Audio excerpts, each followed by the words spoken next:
You ask Tiger to solve. This deals with linear equations with one unknown. The final result is p equals 2. Let's solve it step by step. Swap sides. Group all constants on the right side of the equation. Add 6 to both sides.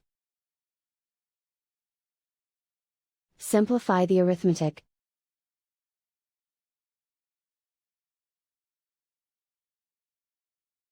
Isolate the p.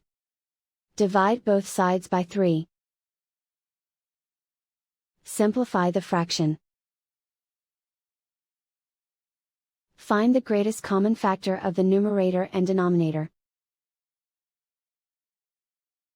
Factor out and cancel the greatest common factor. And so the final result is p equals 2.